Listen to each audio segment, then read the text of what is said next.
남아메리카의 중심부에 위치한 인구 4,067만 스페인어를 사용하며 떼레레로 유명한 나라 파라과이는 최근 들어 이번 사태 감염자 수가 급증하여 확산세를 잡고자 애를 쓰고 있습니다. 월드오미터에 의하면 12일 기준 총 확진자 724명, 사망자 10명인데 절대적 수치만 놓고 보면 그렇게 심각해 보이진 않지만 문제는 4월까지만 해도 약 230여 명이었던 확진자가 5월 초 며칠 사이에 그 수가 3배 이상으로 급증한 것입니다.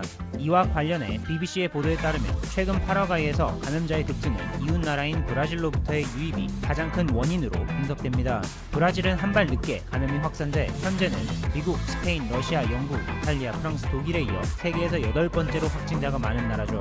파라과이는 감염 확산에 대응하고자 다른 많은 나라와 마찬가지로 중국에서 다양한 의료장비를 수입했는데 파라과이 매체 ABC 콜로르의 보도에 의하면 수술용 마스크 600만 개, 침대 50개, 방호복 80만 벌, N95 마스크 170만 개, 안면 보호대 4만 개, 눈 보호대 3만 개 등으로 파라과이 보건부에서 수입 의료 물품에 대해 품질 검사를 실시했는데 그 결과가 충격적입니다. 마스크와 방호복에서 많은 불량품이 발견됐고 특히 의료용 마스크의 경우 거래 당시 약속했던 브랜드의 제품도 아니었습니다. 침대의 경우 각도 조절 기능 면에서 주문했던 것보다 너무나도 질이 떨어지고 심지어 매트리스가 빠져있기도 하는 등 이에 대해 파라과이 정치권에서는 중국으로부터 불량 의료 물품을 구매하는데 관련한 이들에게 형사처벌이 내려져야 한다는 주장이 나올 정도로 심각했습니다. 이러한 상황에서는 이제 공식처럼 역시나 해결책이 되는 것은 바로 믿고 쓰는 한국산밖에 없었습니다. 한 파라과이 업체는 자발적으로 한국에서 진단키트 5천여 개를 수입해 파라과이 보건복지부에 기증한 바 있습니다. 더 나아가 한국이 파라과이에 설립한 한국 파라과이 정보접근센터에서는 이번 사태에 대응하는 차원에서 파라과이 아순시온 국립대학교와 함께 3D 프린터를 이용해 의료용 마스크를 제작하는 프로젝트를 추진하고 있습니다.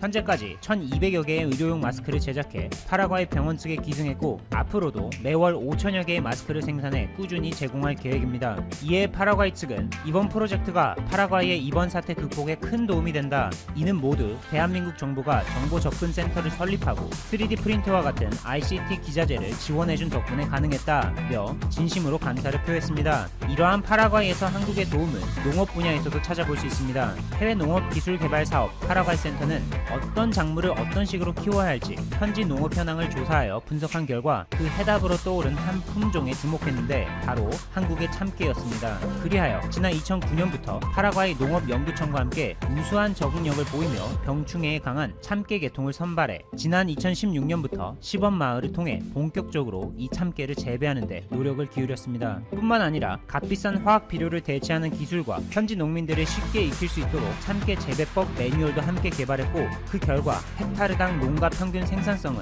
52%, 수입은 66% 상승하는 결실을 맺었죠. 참고로 파라과이는 브라질과 아르헨티나, 우루과이, 베네수엘라 등과 함께 남미의 관세 동맹인 메르코스르에 속하는데 이번에 순번으로 의장국을 맡고 있습니다. 한국은 지난 2018년부터 최근 2월까지 총 5차례에 걸쳐 메르코스르와 공식적으로 협상 자리를 마련했고 현재도 활발하게 FTA 협상 중에 있습니다. 한국이 파라과이에 미치는 영향은 우리가 생각했던 것보다 상당한 수준인데 앞서 언급했던 방역과 농업 분야뿐만 아니라 교육, 도로, 항공 등에 이르기까지 다양합니다. 먼저 교육 분야에서는 한국이 놀랍게도 파라과이에 영어 학습법을 수출했는데 그 주인공은 바로 그 유명한 비상교육으로 비상교육은 파라과이의 교육기업인 졸레스 테크놀로지와 초중등 영어 프로그램을 공급하기로 계약했습니다. 졸레스 테크놀로지는 파라과이의 수도 아순시온에 본사를 둔 교육 컨설팅 전문 기업으로 현재 공립학교를 포함해 6개의 교육기관에 비상교육의 초중등 영어 스마트 학습 프로그램인 잉글리시 아이를 활용한 수업을 제공하고 있습니다. 파라과이를 포함해 많은 남미 국가에서는 외국어를 배우려는 사람은 많으나 원어민 강사 등 교육 여건의 부족으로 외국어 교육에 어려움이 많았는데 이번에 잉글리시 아이 프로그램 도입으로 스마트 학습법을 제공함으로써 혼자서도 외국어를 학습할 수 있도록 많은 도움을 줄 것으로 기대됩니다. 그 밖에는 모바일 게임 기업인 컴투스와 국제구호 개발 NGO 굿네이버스가 함께 파라과이에 컴투스 글로벌 IT 교실을 조성하여 현지 학생들에게 양질의 IT 교육을 제공하고 한국공항공사에서는 파라과이에 항공 전문가를 육성하는 사업에 착수합니다. 파라과이 정부와 협력하여 현지에 교육센터, 경납고 등을 건설하고 훈련용 항공기 및 실습 기자재를 지원하는 것이죠. 한국도로공사 역시 도로 관련 사업에 착수하는데 파라과이는 남미의 심장이라고 불리는 남미 대륙 중앙에 위치한 내륙 국가로 물류의 90%를 도로를 통해 해결하는데 놀랍게도 파라과이의 도로 포장률은 10%가 채 안 된다고 하네요. 이에 한국도로공사는 전문가를 파견해 파라과이의 전반적인 도로 기술 역량을 강화하도록 시스템을 구축하는 데 도움을 줄 계획입니다. 감사합니다. 제곱 인구 8,433만, 수도 앙카라, 중동에 위치한 99%가 이슬람교인 나라 터키는 한국의 형제국가로 잘 알려져 있죠. 형제국가가 된 가장 큰 요인은 터키가 6.25 참전국으로 한국에 많은 도움을 주었기 때문인데 2018년 6월에 개봉했던 한국 터키 합작 실화 바탕 영화 아일라라는 작품에서 이 이야기를 다루고 있습니다. 주인공 슐레이만은 터키에서 파견돼 6.25에 참전했다가 전쟁통에 부모를 잃은 5살 소녀를 만납니다. 그 소녀에게 터키어로 달을 뜻하는 아일라라는 이름을 붙여주고 딸처럼 보살펴주는데 처음에는 서로 말도 안 통했지만 보고만 있어도 의지가 되고 삶의 이유가 되었던 두 사람이었죠. 결국 전쟁이 끝나고 슐레이만은 터키로 돌아가야만 했고 이렇게 둘은 헤어지게 됩니다.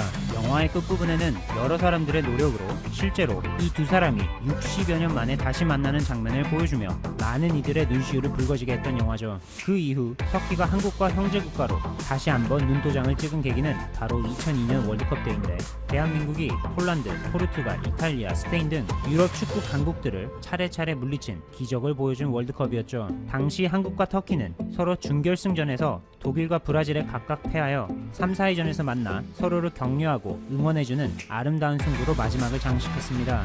이렇게 형제국가가 된 터키에 최근 심상치 않은 소식들이 전해지고 있어 안타까움을 전했습니다. 월드오미터에 의하면 3월 10일 전까지만 해도 확진자 0명이었던 터키에서 지난 5월 3일 기준 총 확진자 수가 무려 12만 4,375명, 사망자 수는 3,336명으로 사태가 악화됐습니다. 심지어 가장 심할 때는 하루에 5,138명이 확진 판정을 받는가 하면 최근 일주일 동안 일일 신규 확진자 수가 2,000명대로 그 확산세가 줄어들지 않고 있는 상황이죠. 엎친 데 덮친 격으로 99%가 이슬람교인 터키에서는 이러한 상황에 라마단이라는 가장 중요한 종교 행사 중 하나를 맡게 되었습니다. 이 라마단은 기본적으로 약 한 달가량 해가 떠 있을 때 금식을 하는 것을 말하는데 해가 진 후 많은 사람들이 다 같이 모여 성대한 만찬을 즐기는 이프타르라는 문화가 있어 우려가 심한 것이죠. 올해의 라마단은 4월 24일부터 5월 23일까지로 터키 정부는 라마단 첫 주인 지난 23일부터 26일까지 4일 동안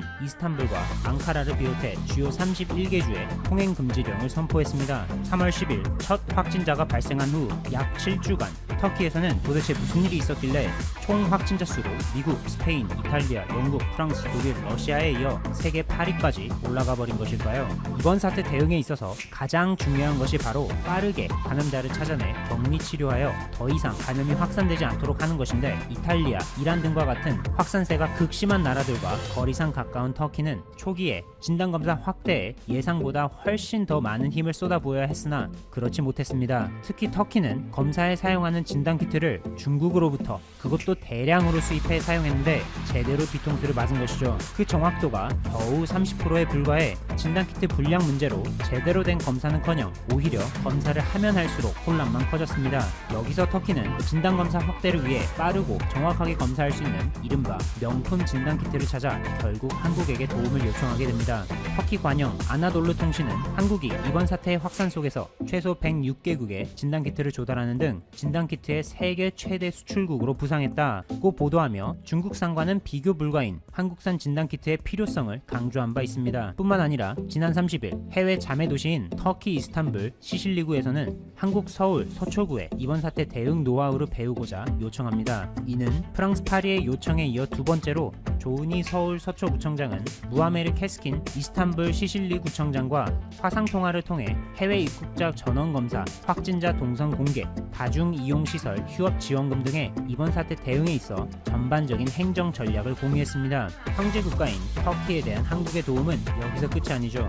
감염 확산세가 심각해지자 해외로부터의 유입을 막기 위해 모든 국제선 항공편 운항을 사실상 중단했던 터키에 한국 정부와 기업이 함께 노력하여 결국 예외적으로 하늘길이 열리게 만드는 마법을 부렸습니다. 먼저 한국의 다국적 자동차 기업 현대차는 터키 법인 현대 아산 오토모티브를 통해 터키 정부에 30만 유로를 기부했고, 터키 정부는 이 기부금으로 한국에서 8만 명 분의 의약품 및 의료 장비를 구매하게 되죠. 그리고 지난달 13일 아시아나 항공 특별기 편으로 4만 5천 명분의 의약품을 먼저 싣고 터키 이스탄불 공항으로 나라가 전달해줍니다. 이 비행기의 귀국길에는 터키에 발이 묶였던 한국인 147명을 태우고 돌아올 수 있었고, 나머지 3만 5천 명분의 의약품을 실은 특별기를 다시 보내는데, 이때 현대차와 협력사의 기술진 142명이 이 특별기를 타고 터키에 갈 수 있었습니다. 결국 현대차의 기부와 한국의 의약품 지원을 통해 터키의 감염 확산세를 둔화시키는 데 도움을 주고, 발이 묶인 한국민의 귀국길을 열었으며 터키 진출 한국 기업의 경제 활동을 이어나갈 수 있도록 만드는 등 일석삼조의 쾌거를 거둔 마법이었습니다. 물론 이번 성과의 배경에는 한국 정부의 특급 외교가 있었습니다. 멕시코, 인도네시아, 한국, 터키, 호주로 이루어진 믹타 5개국은 의장국인 한국의 제안으로 이번 사태 관련 공동성명을 발표했습니다. 여기에는 각국의 방역 조치를 저해하지 않는 범위 내에서 필수적인 경제활동을 위한 사람과 물자의 이동을 허용할 필요성을 고려한다는 내용이 포함되어 있어 이번과 같은 일석삼조의 쾌거를 이루는데 뒷받침한 것이죠. 터키 하면 형제국가 외에도 대한민국의 자랑스러운 국가대표 선수가 떠오르는데, 그 주인공은 바로 1988년생 키 192cm의 배구 여제 김연경 선수로 최근까지 터키 리그 액자시바시 비트라라는 팀에서 레프트로 활약했습니다. 이번 사태의 확산이